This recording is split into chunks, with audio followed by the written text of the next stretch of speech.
floor's all yours. Thanks, Mayor Craig. So yeah, I'm Brent Glentworth. I've worked out of Timaru from Waimate, Canterbury. I've been working for them for 35 years in biosecurity.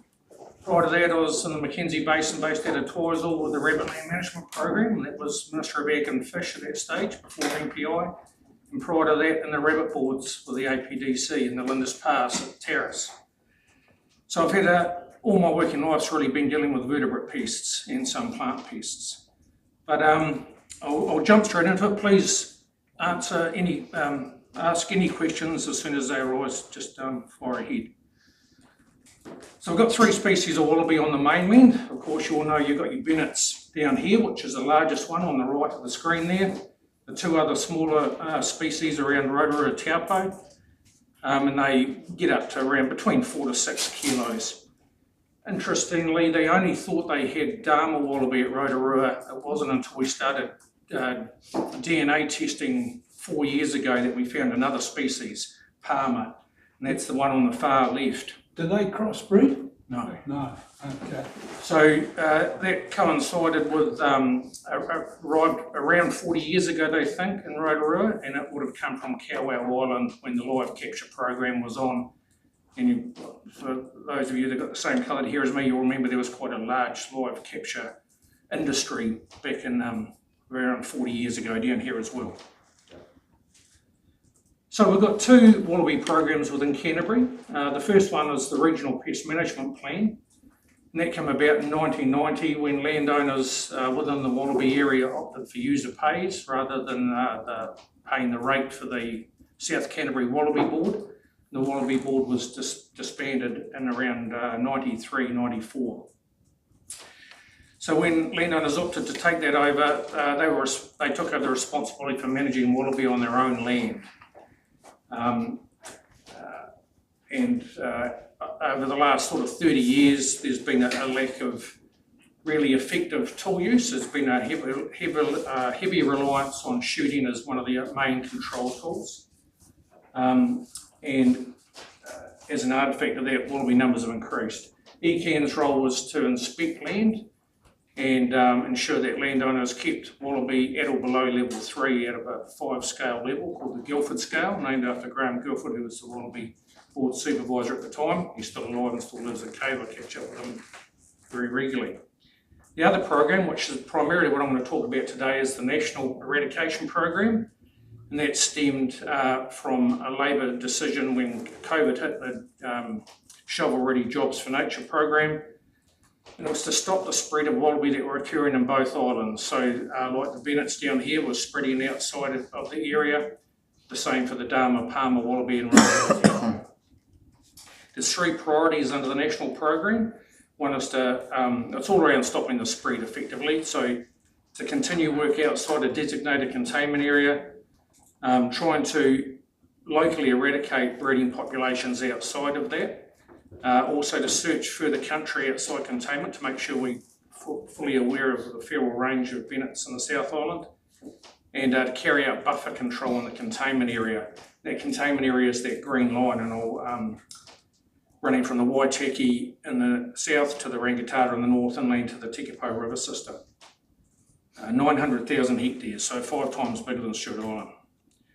So this is just a little bit of a diagrammatic there. There's a time clock clicking in the bottom right, shows the wallaby spread. Obviously bennets, only 3 individuals were thought to have been either escaped or liberated from Waimate station in 1874. Not quickly, by 1950 that had become a pest, and the Department of Internal Affairs were first involved in shooting. So that blue line's the containment area that was established in 1996 under ECAN's first pest management plan. You can see 2012 wallaby starting to spread outside the containment area, especially on the south bank of the Waitaki and further north, and there's been a few little liberations found, like a couple at Dunedin there on Swampy Summit, and also just 2 last year shot at Balclutha. I shot one in 2011 in Amberley in the Oxford Forest. We had one in Wellington. That definitely didn't get there by itself. So it is a bit of an issue. So although I'm sure all of you have seen Wallaby, this is some thermal footage of Wallaby numbers on our pre-monitor for a 1080 operation in the Rollersby area. All of those signatures are Wallaby. So some people don't really realise what level you can be dealing with. So although Wallaby on average would have somewhere around 3 to 3.5 Wallaby per hectare, there's over 80 Wallaby in this image. So they'll come down out of certain habitat and graze, especially on grain-free crops or over-sowing country. So that image, does that give you information in terms of where you might target? That is a pre-monitor. So we 1080 poisoned it. So every 1080 poison we carry out, we do a pre-monitor and then we do a post-monitor. And this is thermal imaging binoculars. So they're called fixed point thermal counters. We also do pellet transects, so we count pellet positive plots. That's the Guildford scale's based on that though, isn't it? Yep, that's got a correlation with pellet positive plots. Yeah, that's right. Anything over 60% pellet positive is non-compliant in terms of the RP&P rule. But this is level 5 Wallaby. There's 80 Wallaby and probably somewhere between 7 hectares there on that view, 5 to 7 hectares. And the guy that took this, he yelled out, so that's why they're all sticking their head up at the moment. I've heard him yell. So, you know, when people say, oh, you can shoot Wallaby out, you can't shoot posh problems like that. You've got to tailor the tool to the right level of abundance. What you do is educate them, and that's what a lot has happened to cause the spread early on, is that some landowners relying heavily on shooting as the only method, and it either pushes them out or educates them. Educate, I mean, just makes them scary. They're not that educated. So our tools are pretty limited. So in the top left there, you'll see an aerial 1080 job. So that's our main tool for populations like you just saw. Interestingly enough, that footage, the pre-monitor, when after the block was poisoned, we repeat the monitor 4 to 6, up to 8 weeks after.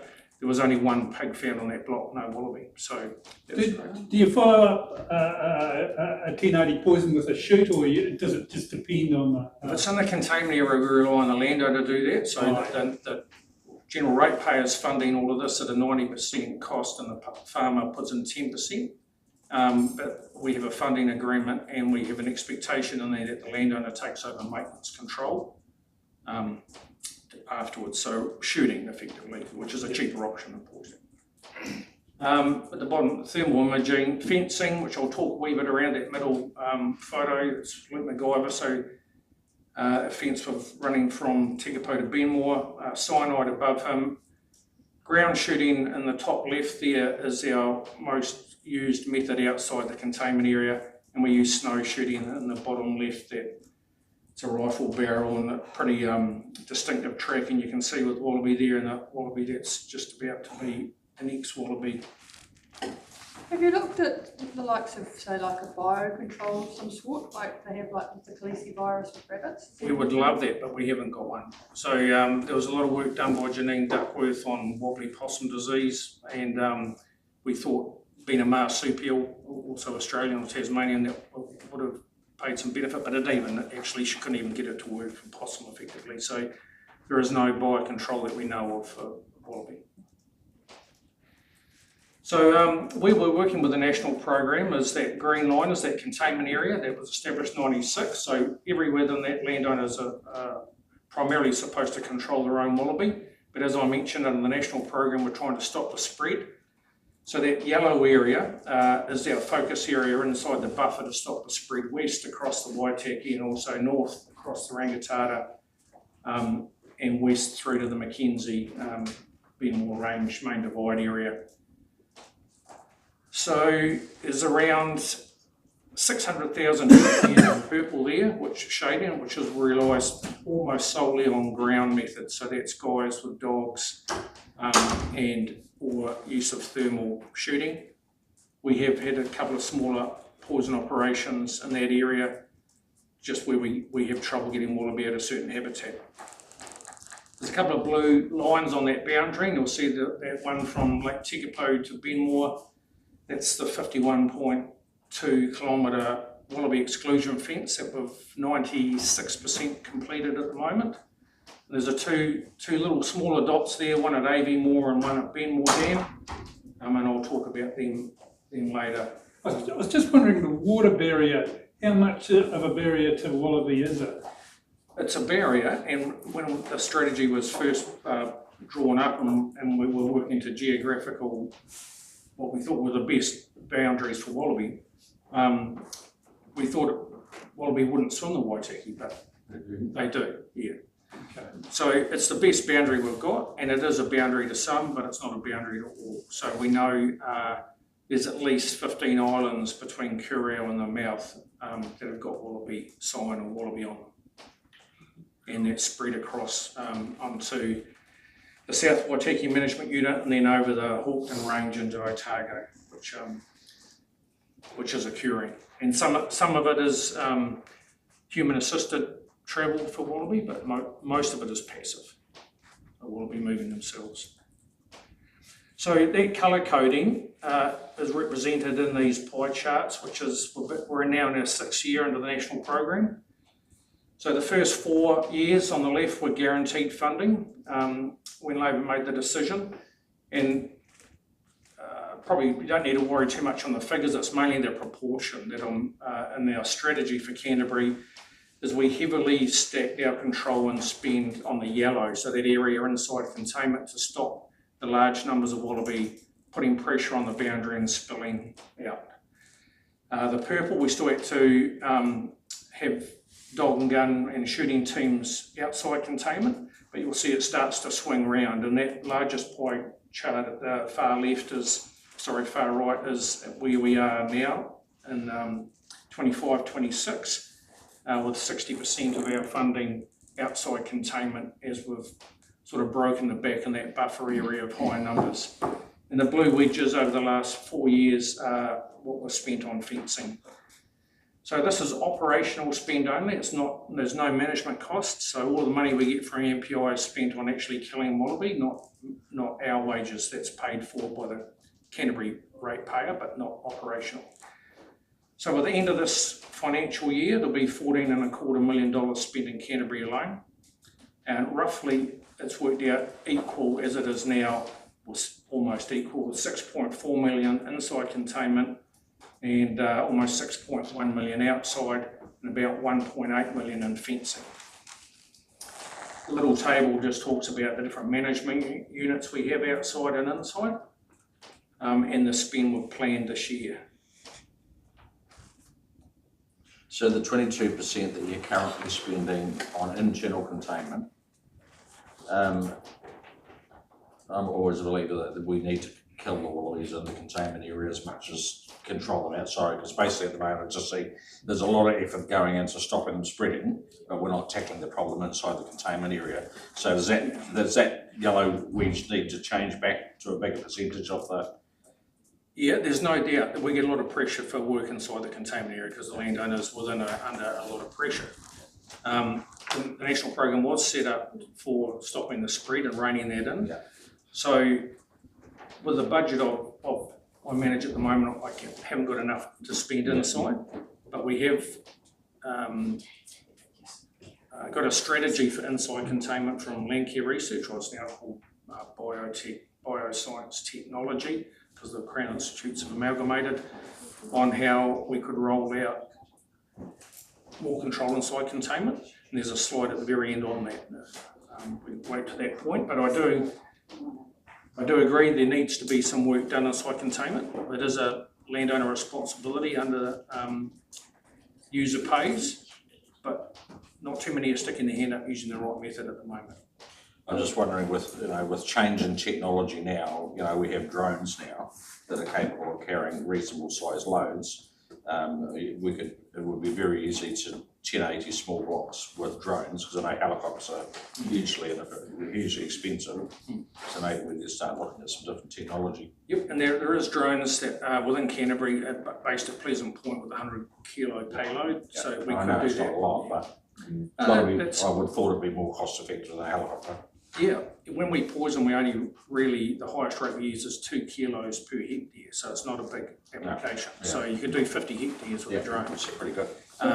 So just on that, so is your issue the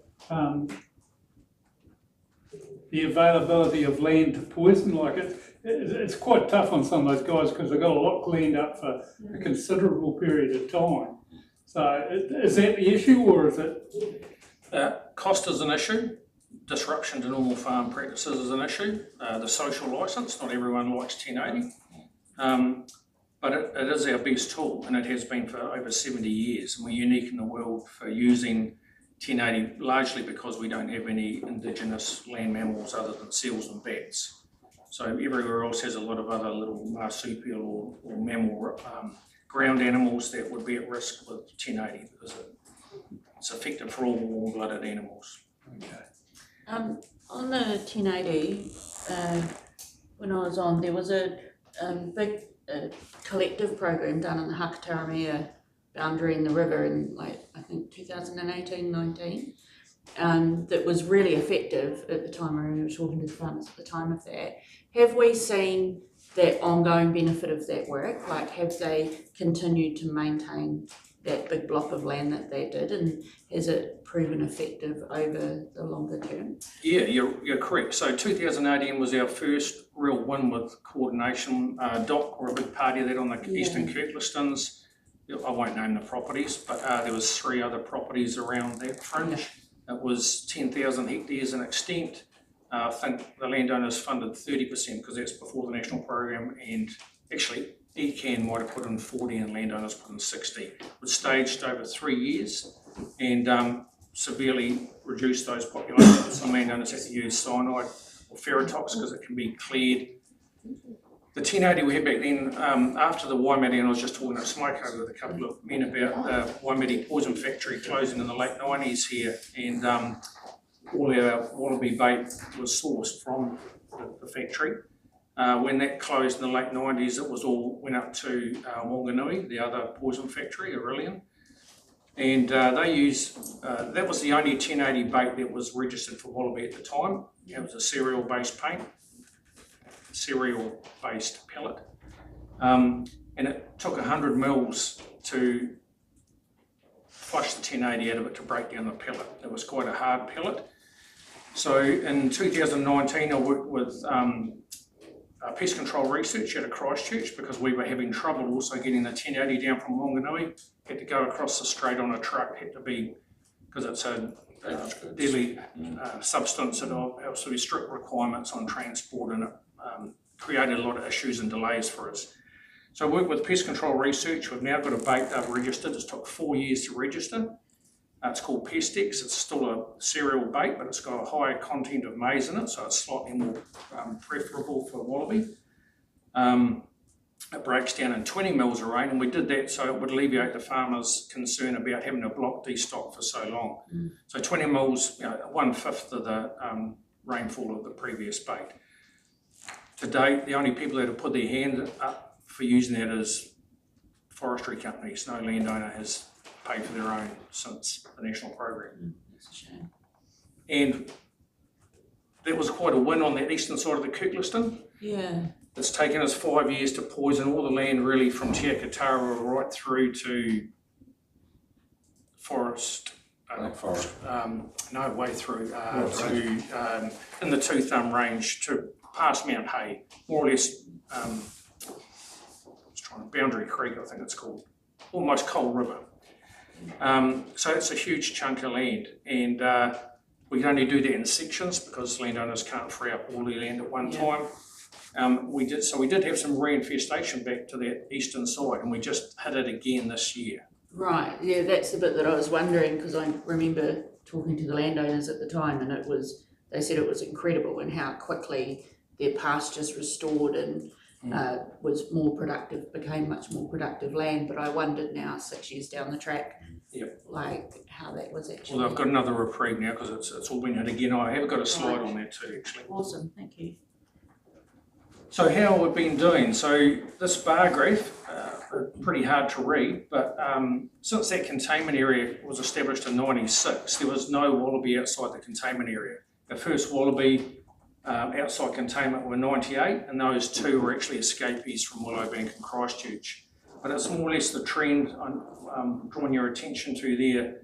So the blue bar are reports of Wallaby outside the containment area, and the adjacent red bar are Wallaby destroyed outside the containment area in that year. So you can see that exponential curve starting to hit. 2020's got 2 yellow dots in it. That's when the national program started. So the program started July 2020.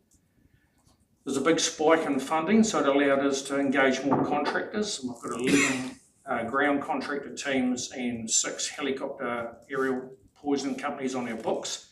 We don't use all of that. We generally use 2 aerial companies in 1 year. But you can see that trend, a bit of a spike in 21 as more people out there looking, more money spent, more wallabies reported and destroyed. But we're now in November 25. So the last 4 years we've had a sequential decrease or consecutive decrease in wallaby reported and destroyed outside containment. So we are making gains. Do you expect 26 will be lower again or similar? I'd like to think that. I'm pretty sure it will be. That's the whole idea as we go down to what's called zero density, so lack of a breeding population. But you may have seen some media in the ODT a couple of years ago about Otago and the cost they're spending on wallaby.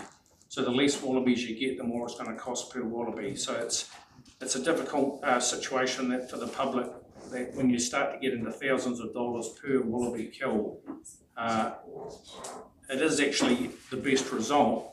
But in terms of the public's opinion, it's a waste of money. But if we are going for eradication outside containment, that's what it will take, is increased control cost. So we're tracking well. And most of our wallaby, actually I'll just go back one there. So you'll see on the top there, almost 1,500 wallabies destroyed since the program started, and 99% of them occurred just in 3 management units. So the Mackenzie, the Tamanahuni Aoraki management unit around Mount Cook, which aligns with the ZIPS or Next Foundation's conservation initiative, and the South Waitaki. So when we look at these 3 graphs, again, you don't need to read them, but it's just diagrammatic really. Same thing, blue bars report, red bars wallaby killed in the same year. The top one is the South Waitaki increase, tracking down really well, only 14 wallaby destroyed there this year, despite 6,000 hours of effort. The middle one is the Mackenzie. That's been a bit slower because we needed to get that fence up to stop wallaby spreading from the containment area through the Tekapo River system, but we're getting gains. It's also showing decrease, especially this year. And the bottom one's the Tamanahuni Aoraki. The little table just really shows that the proportion of spend per calendar year in the last 6 years is going up for those management units. That's where our last 99% of all our wallaby outside containment are in those areas, so they're the ones that we're targeting the hardest. We talked about VTA, so vertebrate toxic agents, so it's either the use of 1080 or cyanide. With wallaby being a mobile animal, they've got to be really strategic and well coordinated because it's nothing for a wallaby to travel a few kilometres.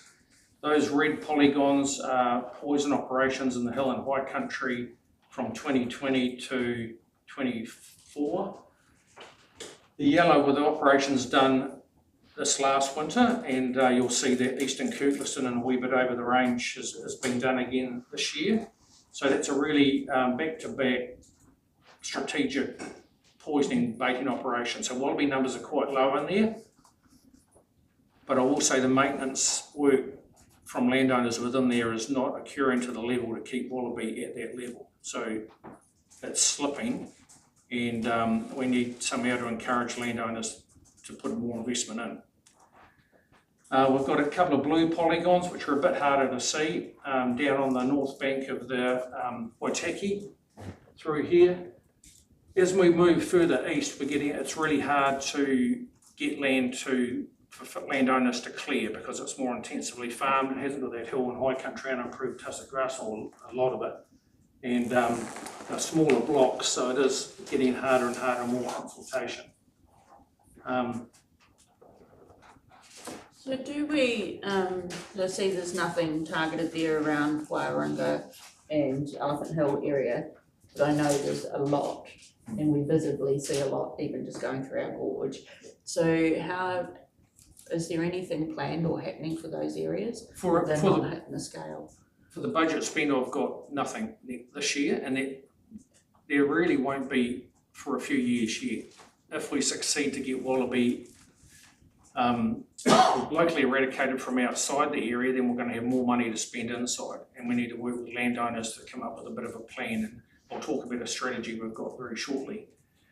But that is ground zero for Wallaby. Obviously, they're just released in here. We're poisoned, obviously, the Point Bush Eco Sanctuary, yeah. that was mentioned the last time I spoke to the Waimate DC. Yeah. And we'll also be working in the gorge with, once that's fenced to. Which it is now. Yeah, we've supplied a roll of netting for that as well, so. So is there any planned work on the islands and the river? 'Cause Yes. Like realistically, you don't need landowner permission to go into those. Well, we need runanga support, and we have a good relationship with the runanga. It's a bit harder to consult with Moraki,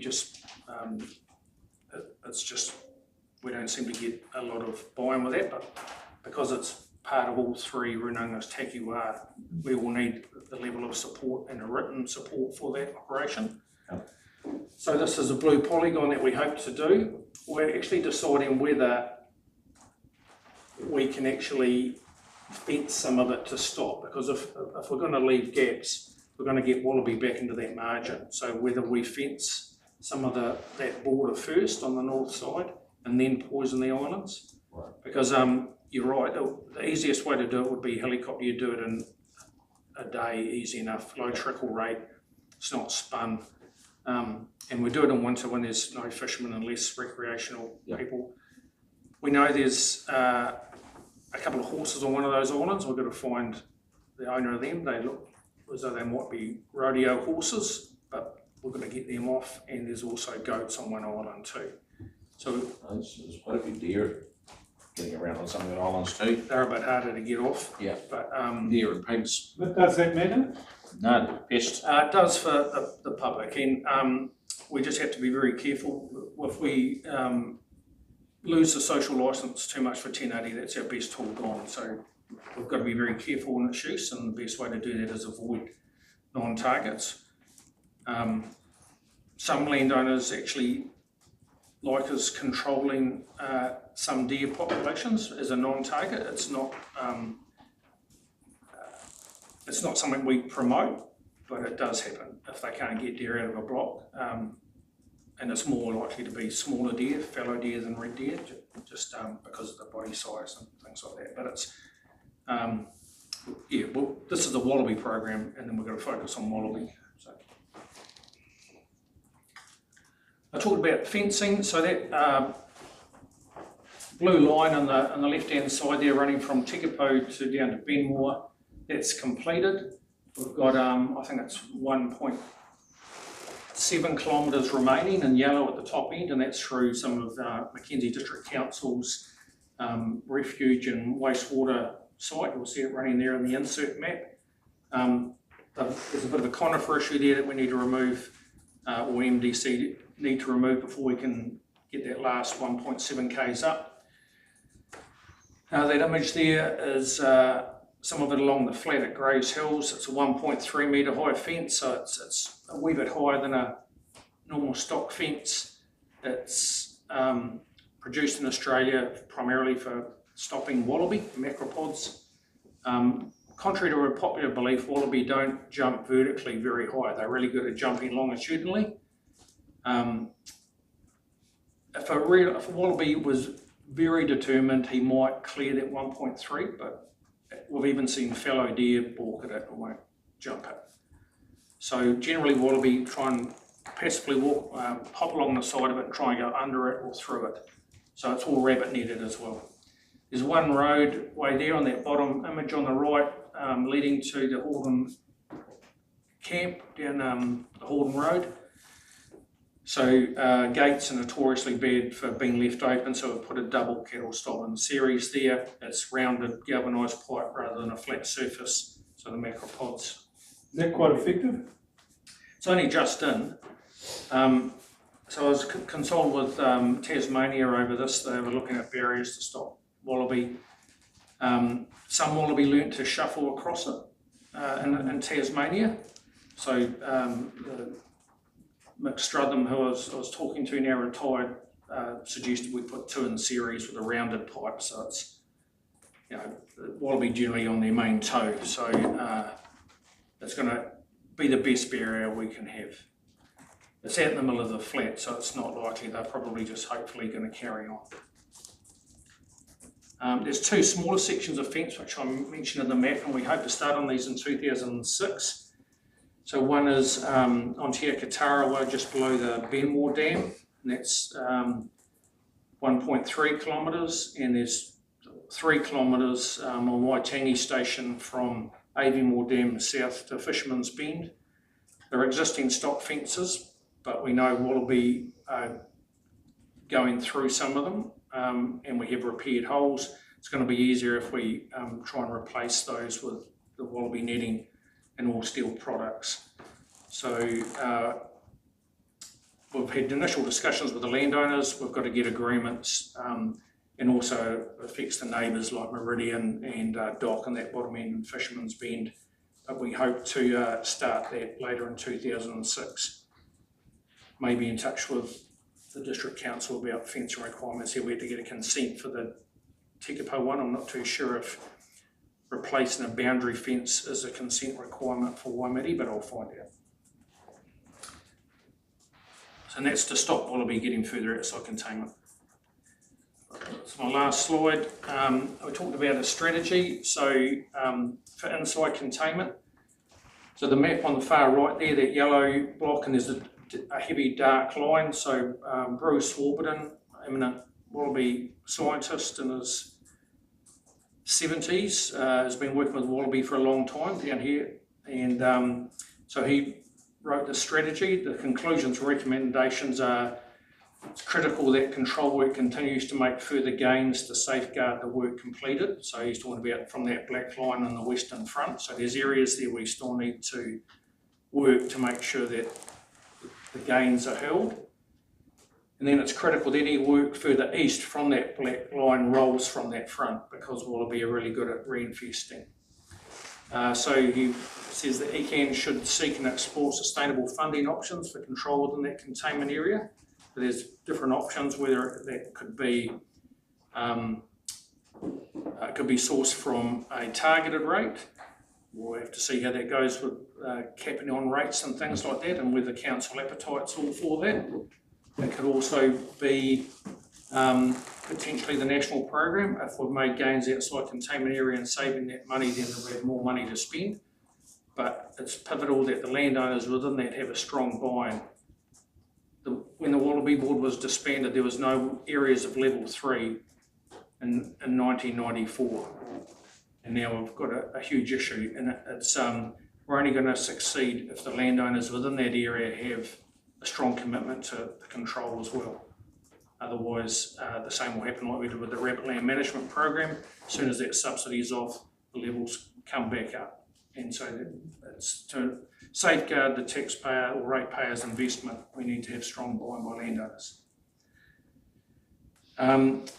Bruce also talks about having implemented that program strategically and uniformly, so we're not leaving gaps. And he also seek improved estimates of percentage kill with other methods. So that's all I've got. Cool. If there's any further questions on For that? containment? Questions? Yeah. I can speak. With the bar graph, you had observations or reported, and then you had kills. I'm just wondering, on the 2025 year, I could see 37 kills. Is that with poison and shooting, or just shooting? And so if you're counting poisons, it's going to be a bit of an estimate, because you can't do everything. Yeah, so no, There's a big difference between the 37 and the 200 and something that I saw. So the graph wasn't perhaps to scale. I'll just get to that graph. So that graph there. So that is all outside containment areas and doesn't take into consideration, it does include the ferrotox poison. Anywhere where we use 1080, with cyanide, as soon as Wallaby crack that pill, they're unconscious in 40 seconds and dead in a minute and a half. With 1080, it's 2 to 4 hours after they've consumed the bait, a lethal dose before they'll die, so they generally go away and die. So you confirm Wallaby's dead at a stake, which is very minimal in those represented in those graphs.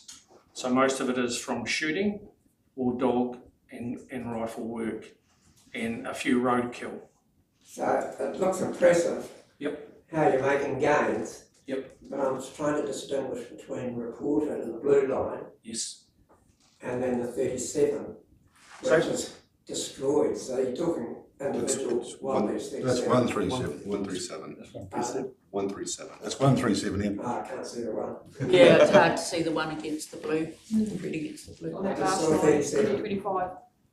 So 2025, yeah, Yeah. 137 kills That's the today. only one I was trying to read. Okay, oh, sorry. And it was just I thought it 37. was out of scale, sorry, Yeah. yeah. So obviously a wallaby can be reported, seen on a road, seen by someone in a block. By the time we get a team out there, they could destroy it. But if we've had 2 public reports, and also when they destroyed it is also included as a report, so reports will always track higher than wallaby destroyed. And we also lose some, we don't get every wallaby that's reported. So I had the wrong figures, obviously. So what I was trying to ascertain to get to is the percentage of reported. You're actually getting over 50% of reported. Well over. Well over. So some of those reportings could be one wallaby reported multiple times too. Yep, like one, that was, I just mentioned again in the morning tea there that we caught in Timaru on Monday. It was reported 5 times. Oh. It's inside containment, but we caught up with it and destroyed it. That's not represented in here, but that's an indication of it's reported 5 times and we find it destroyed. But there's also a report, so 6 reports to 1 kill. So there wouldn't be a lot of poisoning done outside the containment area?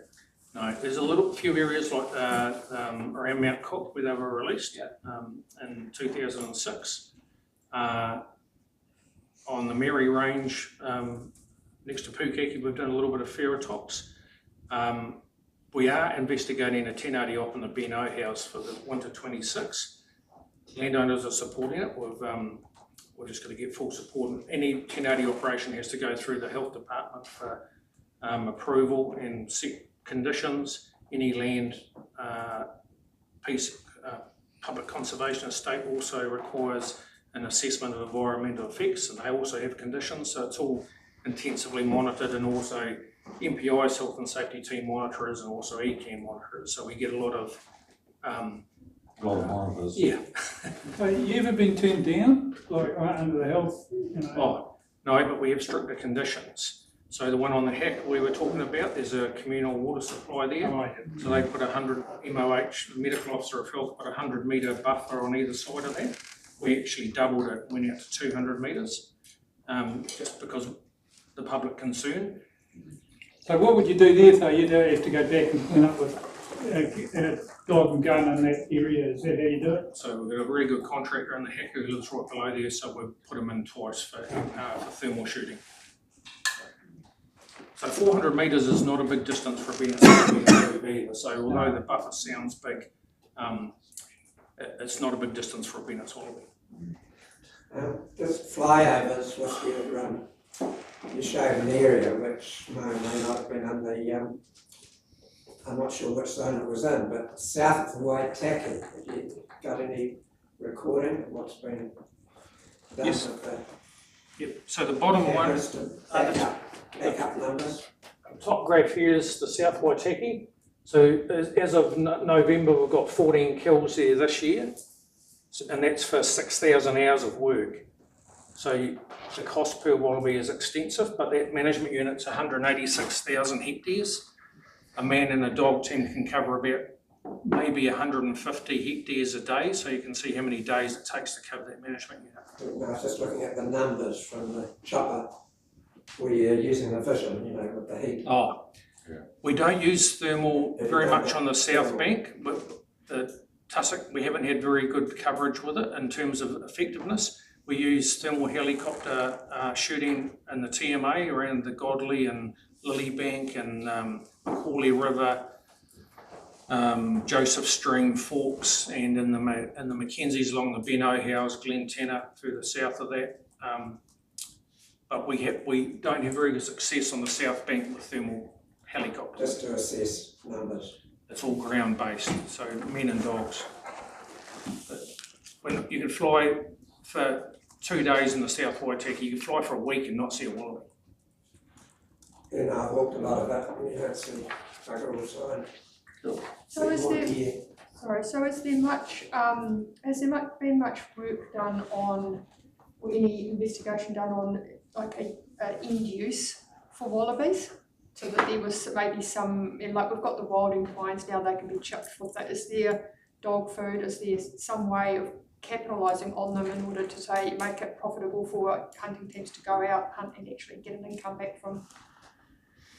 No, effectively, because any bounty system, there's meat hunters operating now inside the containment area, and they sell their wallaby to pet food companies. It's got to be clean shot. Obviously, you can't use poisoned individuals.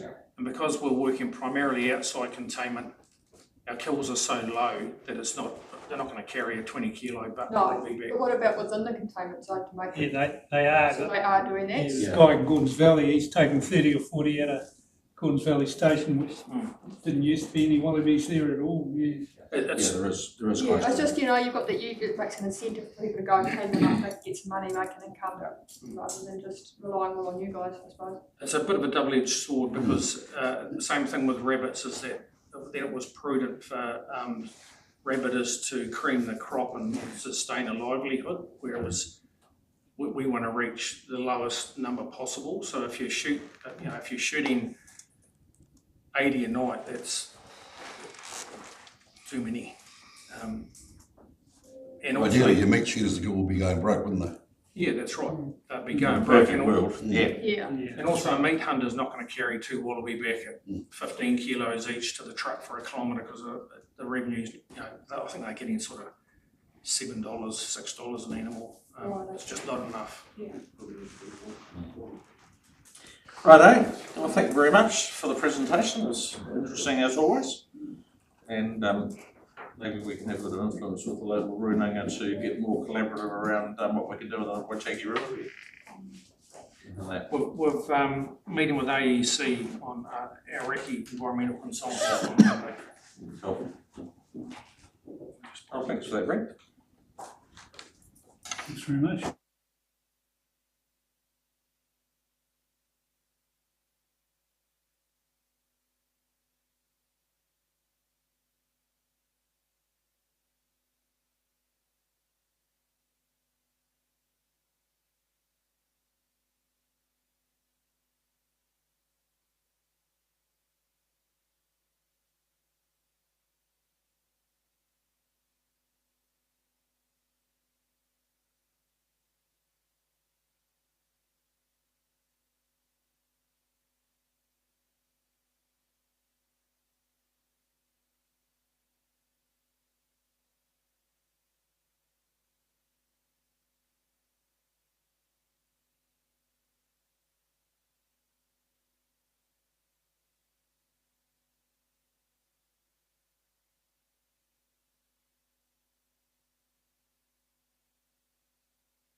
So, welcome, David.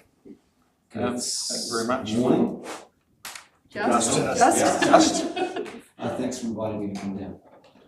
Obviously, plenty on at the moment. I must admit, some of the stuff I'm going to be talking about for the next half an hour doesn't seem nearly as important as some of the stuff that sort of raised its head in the last couple of weeks. But potentially, if you want to, we can talk about that later on. So firstly, just to explain, I've been working with Tina for probably near 4 odd years, 3.5, 4 years. And that sort of, we were sort of brought on board when the council started commencing borrowing through the LGFA rather than through sort of bank borrowing. So let's just explain who Bancorp is, because you won't see our name on the back of a bus or on any billboards or anything like that. So we kind of keep a reasonably low profile, but we're Australia's largest Treasury advisory firm. We've got two staff based in Christchurch on one of those. We've got about 14 in Auckland. We have relationships with around about 220 clients, the bulk of those in New Zealand. And in terms of the council space, we probably have about 60% of the New Zealand councils. Probably a good chunk of the water entities that are up and going.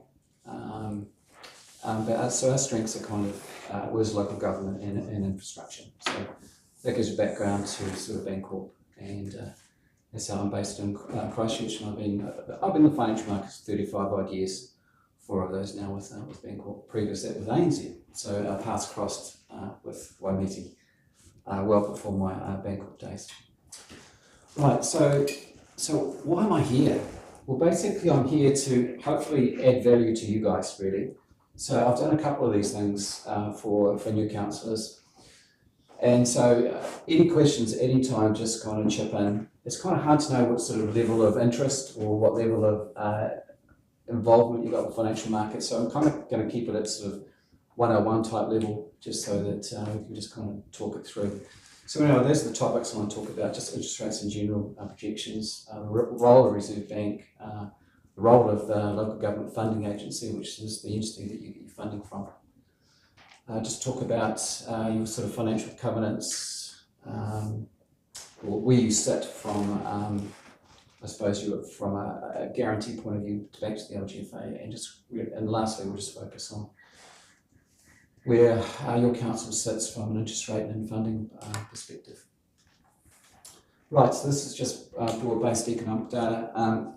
Apart from the events in the local government sector, there's been quite a remarkable U-turn, even in the last couple of weeks, even from the Reserve Bank, and in terms of economic data over the last, well, it seems to be the last 2 weeks, but maybe even the last 10 days. So it's funny how fickle the economy or even the forecasters can be. But let's just focus on these key things.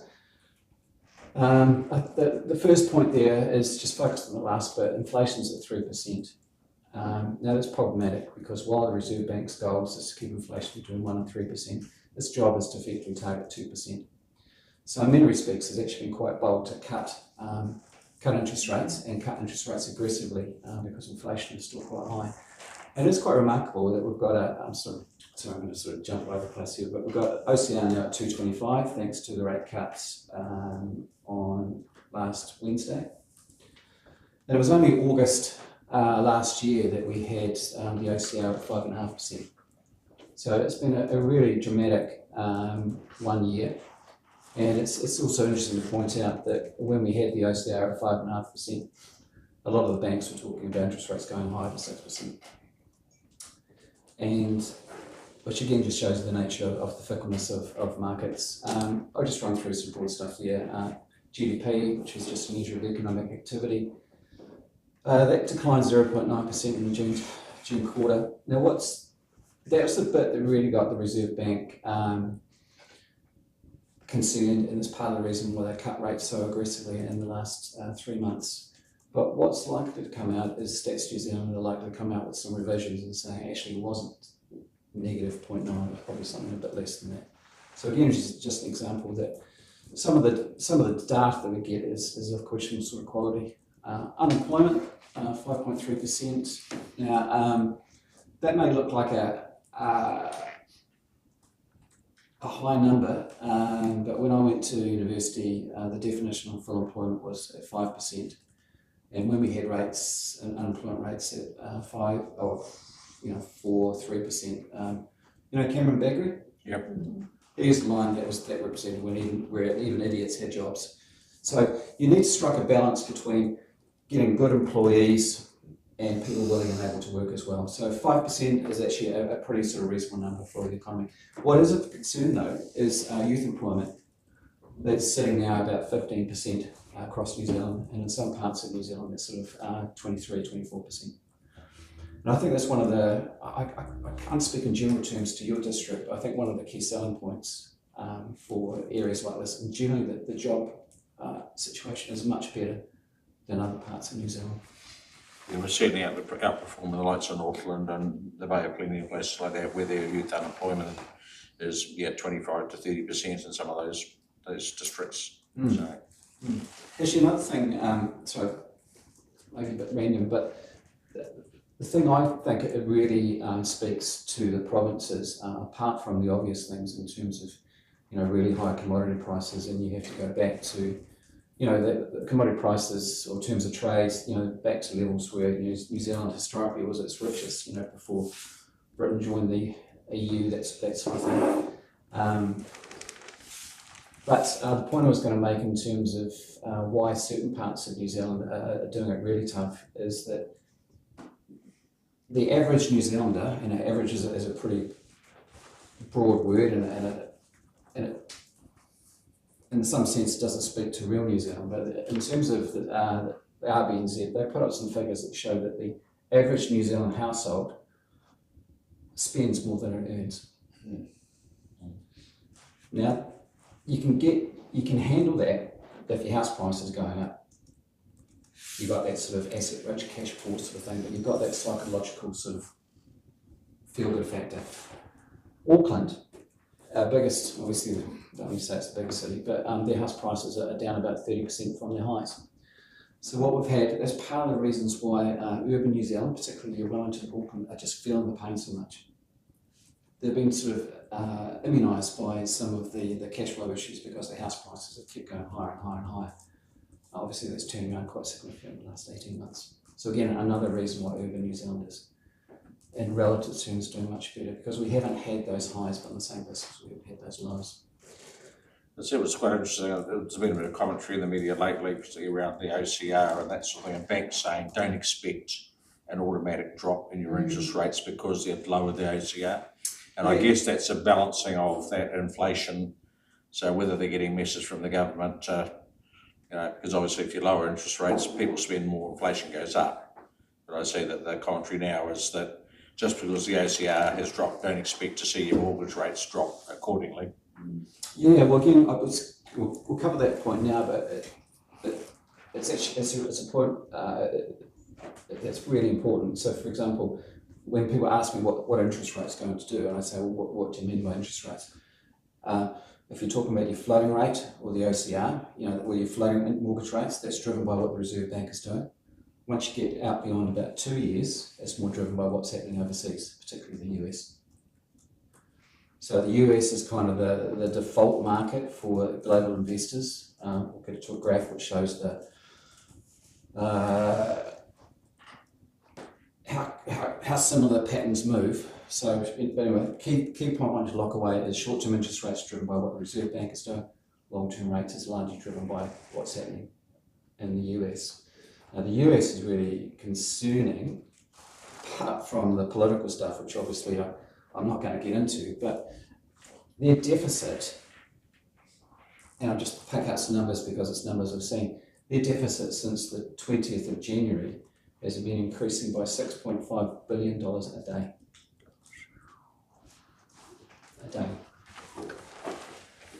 So that's a lot of zeros. And that's a lot of zeros on a daily basis, right? So that's another reason that deficits are an ongoing concern everywhere, but the US in particular. So that's one of the things that my job is to worry for you guys. That's one of the things I'm sort of focusing on. So do you hit a point where you have a big correction? Or is it just a slow decline into the abyss? Slow decline into the abyss. I see this year's the first year where actually the interest payments alone exceed the defence budget. Yeah, and that's massive. For those history buffs, when you talk about empires declining, that's one of the measures they talk about. Particularly, the Roman Empire had something similar, and there's another couple I can't think of, but yeah. They get to stage 2 where probably just this conversation take too long, but they talk about a hockey stick. You get to a point where everything's okay for a bit, and then things get out of control quite quickly. So, right, we'll change to the next slide. I'm just going to run through this, otherwise we'll run out of time. But I think let's focus on Reserve Bank last week. So they've cut aggressively. They're kind of now saying it's basically pretty much done. 20% chance of any further cuts, and they really are saying that should something unexpected happen in terms of the economy. What I am seeing though is there's a lot of green shoots, and while I'm normally a bit suspicious of green shoots this time of year because of that kind of seasonal feel-good thing, this does seem to be a bit more genuine. But again, global stuff makes things really hard to predict and forecast. Let's go to the next slide. Again, just my point here is that the blue line is the headline inflation. What I'm trying to say is inflation's at kind of around about 3% at the moment. It's actually really hard to get inflation back to 2%. It's quite easy to crush it to a certain point, but it's that last mile, like a lot of things in life, which is actually really hard to do. And particularly when we think we've got a very weak currency at the moment, and we've got ongoing issues in terms of electricity. Food prices should be better next year, I would have thought. Local authority rates, well, that situation a lot better. could be changing. According to the government. But even we've even seen rental pricing start to come back a bit as well. So I hope I'm wrong, but I think inflation could be sticky. But and it's just going to make the Reserve Bank's job hard. Actually, as an aside, the Aussies last week, they had their inflation data come out at 3.6%. They've got their cash rate at 3.7, I think it is, 3.7, 3.75%. Economies are reasonably similar, so they've got their cash rate about 1.5% higher than ours. The inflation is 0.6% higher. Some of the banks in Aussie now, based on that data that came out last week, are actually talking about rate hikes. So just trying to put things in perspective from a New Zealand point of view. What I kind of portray here, that New Zealand rates are kind of in bonus territory from my perspective. Let's go to the next one. This is kind of what the banks are saying. It's a pretty common theme. OCR does nothing for pretty much the next year. Possibly towards the end of 2026, our rates start to increase. Now that scale looks quite dramatic because it looks like a vertical line, but we're talking about an increase there from 2.25 to potentially 2.753. Everything I've seen in my career, I strongly believe that New Zealand, fair value for New Zealand cash rates is between 3 and 3.5%. Anything lower than that's a bonus, anything higher than that, the Reserve Bank's just trying to control inflation really. But part of the reason I just say that was when later on when we're potentially looking to lock in new debt, it's just some of the considerations we'll be thinking about. But again, banks, they're dealing with the future as well in terms of their forecasts. Things can change quite quickly. Yeah. Oh, right, here we go. So now we're talking about the patterns between New Zealand and US rates. So the red one is the US, the green is Aussie, and the black one is New Zealand. So you can see that there's a very strong correlation between what happens in the US. We pretty much follow the trend. Yeah, exactly. But you see that green line? Mm. Yeah. So again, that's the reaction to the Aussie CPI last week. Mm. Right, keep going.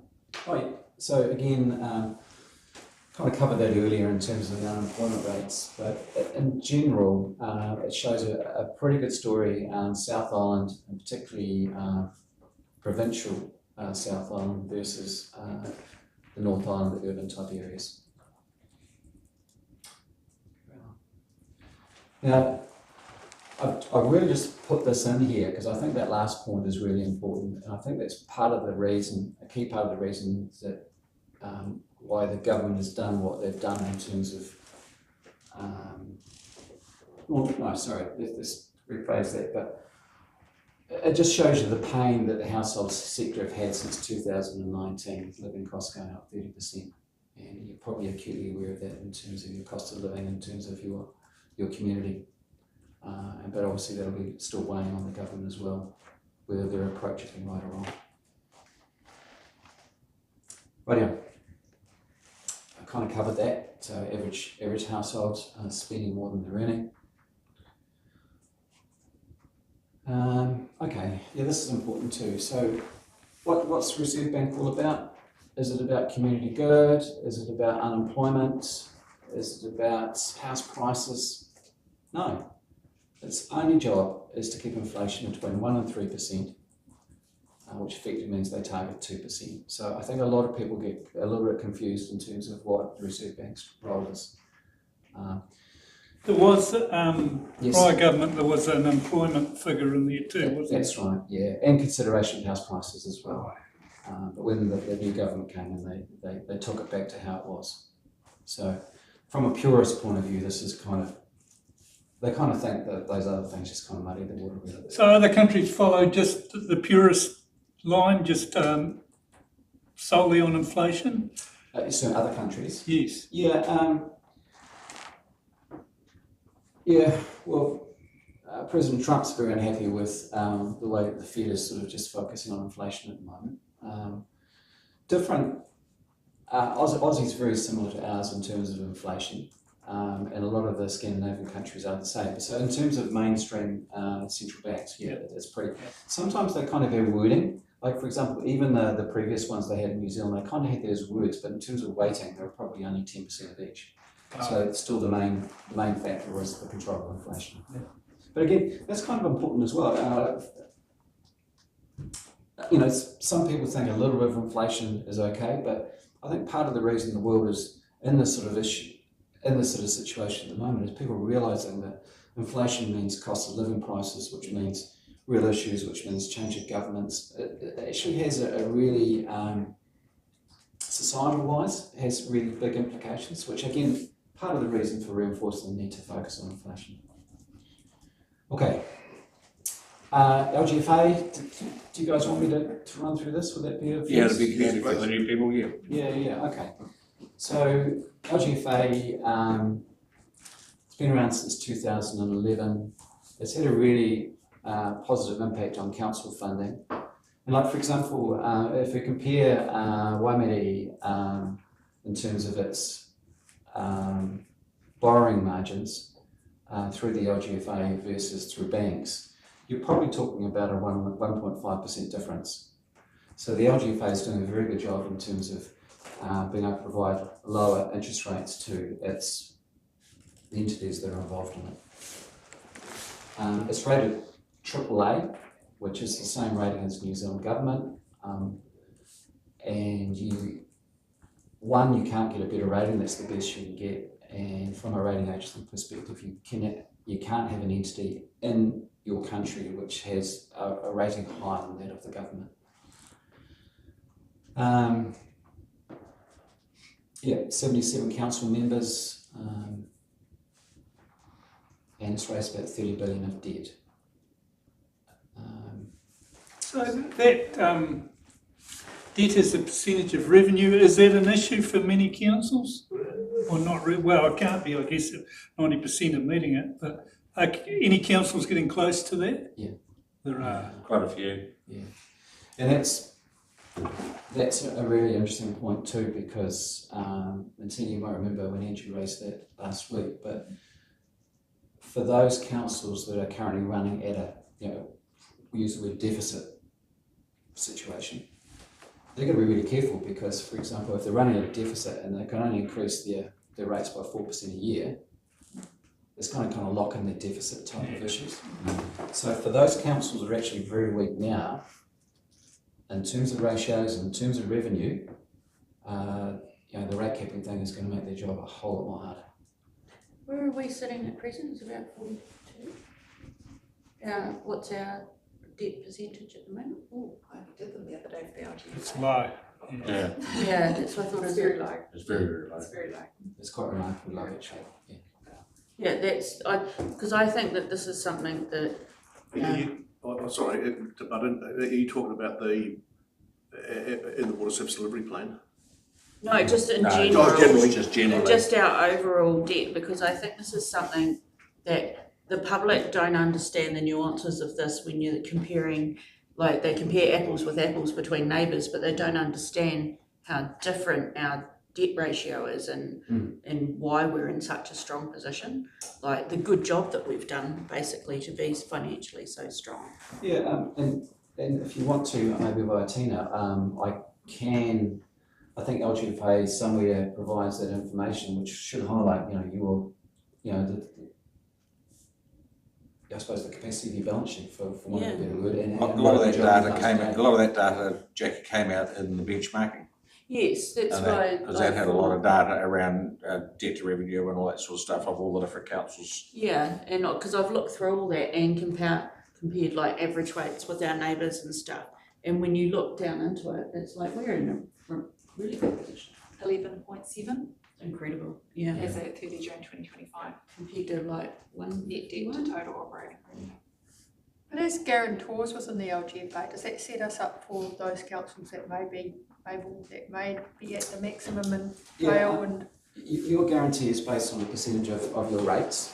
So I think it's there on the slide coming up, but your guarantee is 0.2%. So if, say for example, a whole lot of things go wrong, and then all the councils are called up in terms of their guarantee, Waimate's exposure to $1 million shortfall is 0.2% of that $1 million. right. So it's actually it's not something that should keep you awake at night. The benefit far outweighs the risk. Definitely. Look, local authorities are definitely stronger together rather than sort of operating alone. So, One of the things I was looking at my overdraft on the farm compared to what the council could borrow of free. Yeah. Big margin. Yeah, exactly. So again, that just shows that LGFA are doing the job really well. So, but probably don't talk about CCOs, but I suppose the water CCOs, like for example, that's going to be a big deal for the LGFA because there's going to be a lot of money spent on water over the next 10 years. 47 billion. Yeah, again, that's interesting, isn't it? Because when Labor first came in, they talked about 170 billion, but that was over a greater time span. So, yeah, it's kind of funny how that money shrunk in, but even way, it's big money, right? And so that may have some implications for the LGFA in terms of its credit ratings, but they've already increased their borrowing capacity through the government. They've already taken steps to mitigate those sorts of concerns. Some of those councils are unloading their water to a CCO. That'll free up their debt cap, won't it? Yeah, well, yeah. But they're still liable though, aren't they, for that money that's in that CCO model? But they can It's not guaranteed by the borrow council. more if they want. Yeah, I know, but And then, 4%. Yeah, as I and said. that goes back to what Lisa was asking around risk exposure for us, because they effectively get to kind of double down on their debt because they pick it up and put it over here. And then does that increase our risk? Because overall, the entities will be carrying a much higher debt than what they do now. I think Whereas our in-house unit is. I think it comes back to we're very lightly exposed at 0.02%, and that there'll be others that will have more of a concern than what we would ever have. It's all relative to the size of the council and things like that. But at this stage, certainly the benefits certainly outweigh the risk. Yeah, and I think maybe to your point too, if other councils borrow more, or guarantee you Proportionately more, probably. Yeah, your proportion of that Should come down. declines even further. Okay, so it is relative to how much actual borrowings are out there. Yeah. So yours versus others, yes. Oh yeah, no, good point in terms of the water CCOs. Yeah, they only work because of the council guarantee. So is there an advantage to us having the likes of a Standard & Poor's rating? If you got to about that, we kind of think the break-even amount to make it worthwhile is about 60 million. Right. Of debt. Of debt. Significant cost and I don't want to go So that cricket's fine. time and financial cost to do something like that. Yeah. So yes. This is one instance where it's nice to be a poor performer. Yeah. Yeah. Well, yeah, I almost feel not embarrassed, but when I was brought on, I thought you guys were going to have a lot more debt than you don't. that you've currently got. So you've underperformed poorly in terms of your demands on me, but We'll take anyway, that We'll may change. we'll take That'll that. change. We'll take that. Yeah. That'll improve in 26. Yeah. Okay, I look forward to that. Yeah. Look, as say that bottom line there, your proportion that you're guaranteed the LGFA is 0.2%. And when you think that LGFA is a AAA rating supported by the government and a lot of other councils, and there would need to be a whole number of things to go remarkably wrong before the LGFA was under. Well, I guess one of the main ones is will the government let it fail because of the implications of it. Yeah, well, that's a really good point as well, because I think if it was going down a track where it was looking as though it was not performing, I think there'd be someone would step in and say, you need to change the model or do something to. We don't have the monetary system itself isn't backed by anything, is it? So it's not gold backed, it's got, if you look at the whole thing, it's just printed, so what guarantee is there that that's something that couldn't just blow itself out of the water? Yeah, I think though, yes, your point is right, it's not backed by anything, but there is, and this is something that President Trump might find, is that you just can't keep printing money and running larger and larger deficits, because at some point people will stop buying the bonds. And if no one buys your bonds, or if they only do so at much higher rates, then your deficit gets worse and worse and worse. So in some ways, there is a self-regulatory thing. What's happening in the UK is an example of that. And yeah, it'd just be interesting to see what happens in the US in response to those sort of numbers I was outlining earlier. Well, the bottom line is that no matter what happens, the ratepayers have got to pay the interest, or the taxpayers and the likes of the state. So it's real dollars that are funding that interest. Doesn't matter how big a debt gets, but it's real dollars that are funding it. It's dollars that can't be spent elsewhere in the country doing what should be done. Craig, I was just going to back to the point that you raised about the perception of government support for the sector. Standard & Poor's, there's two major credit rating agencies in Australia, globally, focused on New Zealand. You've got Standard & Poor's and you've got Fitch. And Standard & Poor's have actually downgraded the whole sector recently because of concerns around mainly water, but some other things as well, just general debt levels. Whereas Fitch, they've been taking a very different view, where pretty much they think, well, look, yes, there's some stresses in the system, but they believe that should things deteriorate, the government will ultimately step in. So you think a credit rating should be very quantitatively based in terms of numbers, but often perceptions of support are just as important. I think one of the things too that's a concern is that a lot of those councils, and particularly forming CCOs to get that larger debt to revenue advantage, they put those numbers together quite quickly because they had to under the legislation. It's going to be a different story when they go to the market. Yeah, look. Over the next decade. Yeah. I've got to be careful what I say, because I'm acting for a number of the water entities, but I'm finding it, how can I say it, quite interesting where things are fine in theory, but in practice things are actually a lot more complex than perhaps people had envisaged and anticipated. LGFA being one of those. Yep. But I probably shouldn't say much more than that. But it's not big picture stuff, but it's quite interesting how only when you actually come to do things, you actually find, well, that doesn't work, we need to do it this way, that kind of approach. What I understand, though, the members to the LGFA have a honeymoon period before they, I think, are completely locked into their covenants, where they either have to raise their revenue or there's a call back to the member councils, so there's, from what I understood, there was a 2 or 3 year sort of honeymoon period. Well, they've actually got 5 years to. Is it 5, is it? Yeah, and they've got some potential to massage those covenants as well. But you know how we talk. Do you know how the credit ratings kind of work? Like AAA is the best you can get. Probably if you got to C, you probably you have very little chance of getting your money back. So that's kind of the spectrum. Probably D, you've already defaulted. But the way that the LGFA have set up their covenants for the water entities is that on a standalone basis, without council guarantee, the credit rating for those new entities will be somewhere between BBB and BB.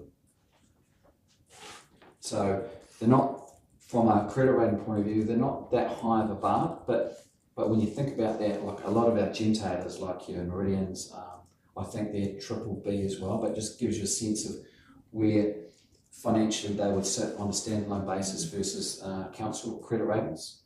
And for example, I would think if you went to the market, you would probably be, with your low level of debt, please don't quote me on this, but I would expect you'd probably be AA- type rating, would be my, please don't quote me on it. Pretty good. Pretty good, yeah, pretty damn good, basically. Yeah. But again, what I was trying to show is portray that versus where the LGFA have set its financial benchmarks over a 5-year time period. Yeah. So, yeah. Okay. Next page. Oh, no, hold on. Sorry. Okay, so through the LGFA, you can borrow fixed or floating out to April 2037. They typically have a 15-year bond. So you've got the ability to borrow fixed or on a floating rate out 15 years, typically out to 15 years at the moment out to 2037. Now that's very good because typically from a bank you can only borrow for 5 years. So you've got LGFA provides cheap sources of funding and for longer terms. Though I think we'll get to slide on the next page will show that the longer you go out, the more it costs. You would normally mix. Yeah. And so we'll go back to the other page now. You can go back there. So in terms of LGFA, you can borrow commercial paper, which is sort of normally sort of 1 month to a year. Is that a sort of overdraft type?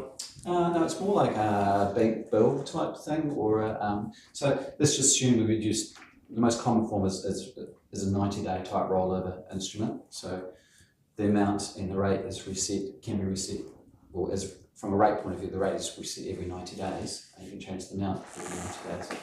So that at the moment has, I think the 90-day bill rate this morning was about 2.5. And you can borrow that at a margin of 15 basis points, so 265 is your cost for floating rates. Right. It's pretty damn right. That's bonus territory. But when you go to 2037, I think those rates are still. Can you just go back to the next page? 2037 fixed rates. Say you're AA-, you'd be knocking on a 5% rate. So there's a big difference between 90 days and in this case 12 years. Or 11 and a bit years now. Right, so LGFA, you can borrow short-term commercial paper, which is that 90-day type rollover product out for a year. You can buy floating rate notes, where in theory you could buy a floating rate note for a term of, say, 10 years, but that interest rate is reset every 90 days. Or you can just lock in a fixed rate for up to that 2037 period via a fixed rate bond. So those are the three products that at the moment that you guys can use: LGFA, CP, floating rate notes, fixed rate bonds. Those are your policy parameters. So I'm sure you've studied up your Treasury policy extensively, but effectively it means that in terms of your debt, not to 2 years, you have to be fixed somewhere between 15 and 100% of the debt, 2 to 4 years, 25 to 75, and 4 to 8 years, 0 to 60%. Is this the bit that is currently not quite compliant with the policy, but will be fixed once we go through refixing? Yeah. So with those parameters, so just on what Jackie said, it's not the end of the world if we're slightly outside them because they fix themselves often anyway, don't they? Yeah, they can and they do. What would generally I have more tools to play with other councils, and they have ongoing sort of debt requirements. But as I say, you've underperformed terribly in terms of your debt. So, but the way we would normally do that, say for example, the debt gets the amount of debt fixed reduced over time due to the time erosion of those policy bands, we would normally do like a forward start interest rate swap. But I'll only expose you guys to interest rate swaps when you really need to.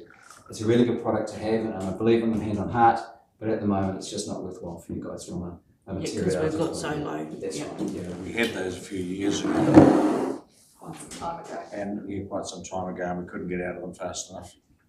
They weren't working for us. Yeah, I think that was mainly because of the bank component of that rather than the base rate component. But again, that's different. But we'll leave that story for another time. Yeah. So what are my other jobs for you guys? As I would do, manage your interest rate risk, look at your funding structures. We've got something in the policy that says we can only have so much funding maturing over X years. It's avoid a concentration risk should the markets become dysfunctional. We use those products. We've helped you in negotiation with the ANZ Bank facilities recently. There's an expectation from the LGFA that you have an independent Treasury advice, which I think is a sterling idea. And we help you. I've got no worries about that, I can tell you at the moment. And we help you in terms of your policy compliance, particularly with things like liquidity. So, yeah.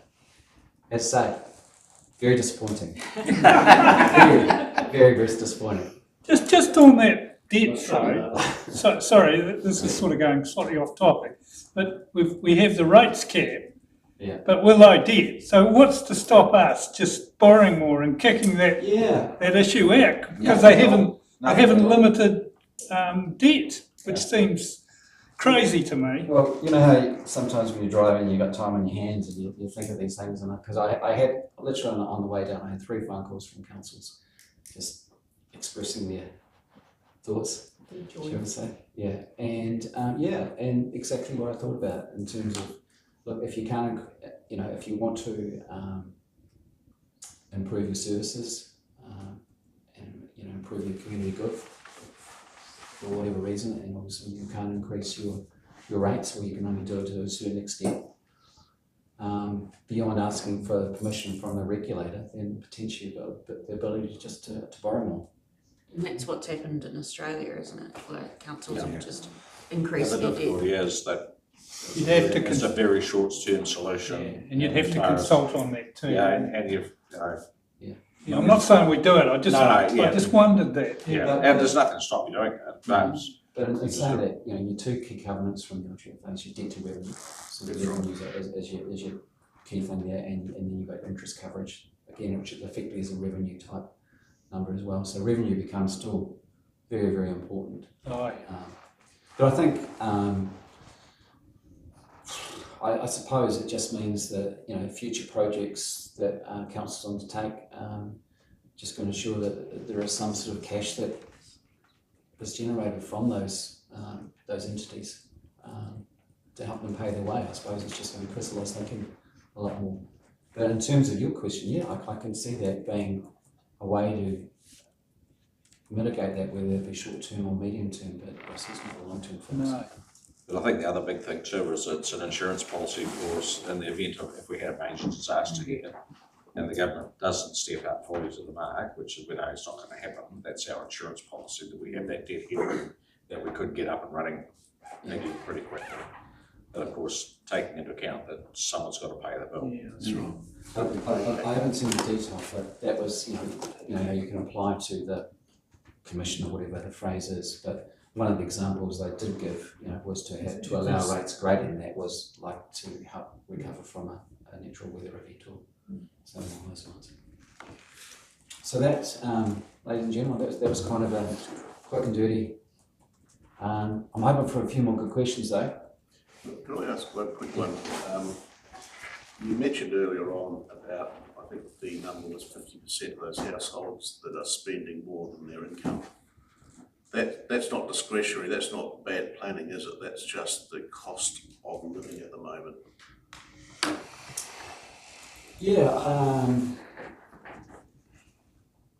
I would imagine, or that's at least a big slice of it. But to me, it's a really profound comment on New Zealand society, particularly in terms of Auckland and Wellington, in terms of how important it is that house prices keep going up year to year, which obviously. And people leveraging off that too. Absolutely, yeah. So it's a psychological thing, and it's an actual cash flow thing as well. Why people borrow more because the banks are borrowing more. But I think that's a huge problem for New Zealand. Because of course housing is the number one investment in New Zealand Yes. by margin. Yes. Yeah. So it's a worry. Yeah, and again, using Cameron Bagridge's line, what's something? You can't get rich by selling houses to people within New Zealand, right? It's just a money go round effect. The biggest thing that concerns me is the country is living beyond its means, like realistically, if you take the local water state wealth thing, $47 billion, and I think that's very conservative. Like as you said, Stuart, that's a block number to do everything in perfect conditions. I think you'll probably see that go to 60 or 70 billion when actually you get a contractor in there who's under the pumps to deliver on 50 different projects and they can charge whatever they like. But at what point do we turn around and say that we cannot afford this? And it's not just that, we've got this major change coming in the form of local government. There's major changes coming in the form of, like we had James Cable here before talking about the road user charges. That's only going to be good for one thing, and that's going to put people's costs up. So at what point do we just turn around and say we can't afford to spend this money? We can't afford to do it. Yes, we'll have to have a slightly substandard, level of whatever the service is for, until the country can afford to do it. Yeah. And that because the country's not generating enough income at the moment. Yeah, I've got a lot of sympathy for that view. There's some parts of New Zealand that are doing very well, obviously. Rural New Zealanders, in general terms, doing exceptionally well. But maybe one of the benefits from the water reforms, I have seen some examples of, and I think they used this phrase last week, of gold plating certain infrastructure, which is just simply not justified.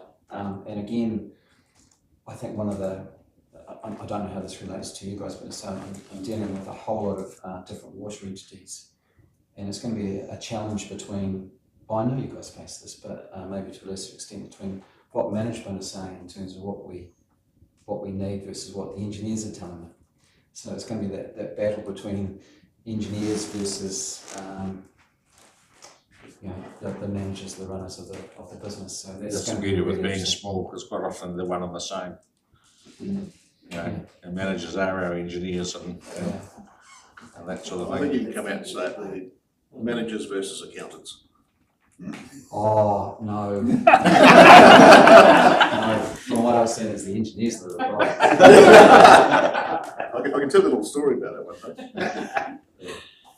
Yeah, it's a challenge, and look, realistically, I think that we're pretty much in the box seat down here, and even as a society, we are hugely better off than a lot of the country. I know the residents of the likes of the Bay of Plenty and Northland and that, we have no idea, and it's still a real struggle for a large portion of our community on fixed incomes, particularly retirees and stuff like that, and even for just ordinary households now. And what makes it worse is that when you get good news about the price of milk and beef in the overseas market, it's really bad news for us as consumers. Because I never ever thought I'd see the day when I was paying $23 a kilo for mince or $10 for a pound of butter. But we are. Probably not a good idea to get me started on how the media portrays certain things. Yeah, media is huge. Anyway, that's enough moaning. Thank you very, very much for the presentation. It was very helpful. Always get a lot out of it. So you're going to give me more work over the next year. As little as possible, but unfortunately, I think it's going to come not through any decision making we'll make around the table. My new saying is frugal, not cheap. Yeah. So, Built to a design. I'll declare the